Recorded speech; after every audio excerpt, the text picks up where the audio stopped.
We have a 1928 S4 that has an tachometer problem.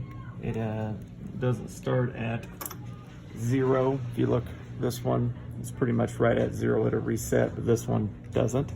So I think I might have damaged it when I took it out.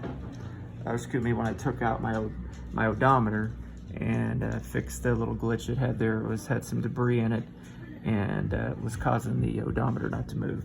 So I got that fixed. But anyway, to put in this tach, I might need to have Luke stop here.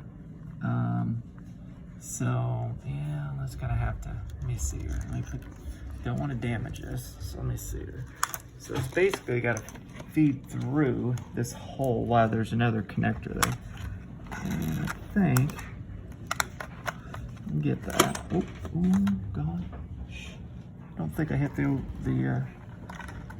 tach on. Put that through like that.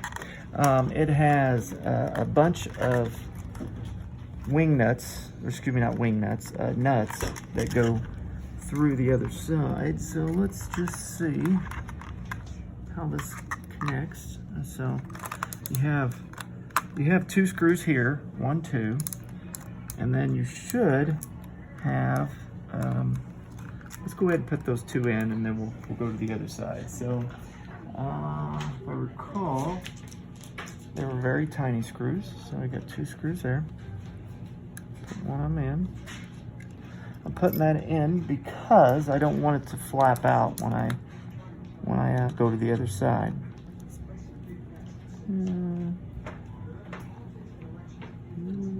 It's not going in very well. Might have to.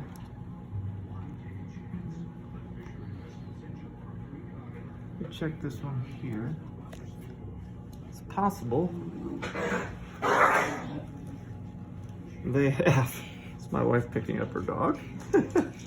Did not want to be picked up, obviously. All right.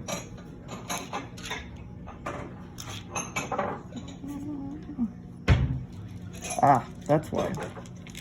One must grab the right size screws. So I just threw them in a tub because I thought I knew, but it is actually, there's one that's a little bit thinner. So probably a note to self, it's good to divide them out,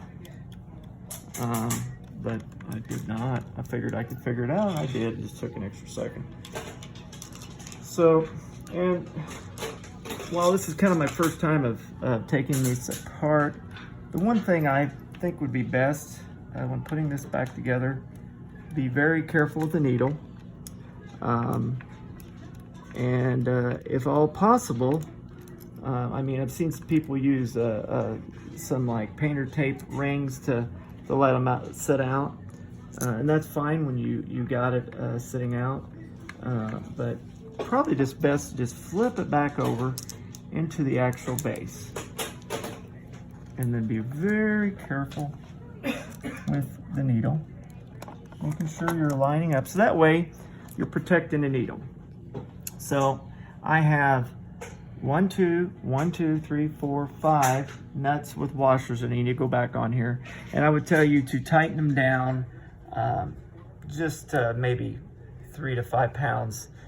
Just basically, you don't want to strip them out. You don't want to break them. This circuit board here is very old. I've already taken these out and cleaned them before, seeing if that would fix my problem. But now that when I've got the new one, I can tell this has been somehow knocked way off. So anyways, you see I fed this arm through.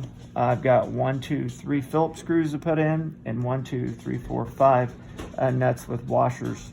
But again, be very careful when tightening stuff down. Don't over tighten it. You're tightening with plastic. It looks like this is a 7mm 6-point socket, but you can just tighten them down. Like I said, be very ginger on it, because this is a very old technology or components. They don't last forever. It's very fragile. I went around and also taped some of these down so they don't flap around. I'd hate for them to get torn. So I'm actually going to be replacing another one as well, but this is my first tack. To remove, and then somebody else has got a video on removing the odometer. Pretty much all you got to do is just take 1, 2, 3, 4 screws out here, and it'll fall right out. And it's easy to take it apart and fix it. So taking out your light bulbs are very simple. You just twist and pull them out. One thing I would like to tell you on this setup, and I found that right over here, this was missing a bulb. I don't know what it's for, but I can tell you if you put one in, the thing goes bonkers. So it may be for a stick. Mine's an automatic. I don't know, but I thought when I took this apart, well, hey, there is a missing bulb. I'll put it in, and I put it all in the car and started it up, and the gears were flashing, and it was just a mess. And I'm like, okay, let me go back. And I took that one back out, and everything was fine. Note to self: make notes, pictures, to make sure you're putting things back the way they were. But I just didn't know. I knew that this has been taken apart before, just because of the way it looked. And I knew that there's been a gear replaced too, the odometer gear. So anyways, good luck to everyone. I know this is a pretty long video for just what I was doing, but big thing is, how do you take your tack apart? Thanks, bye.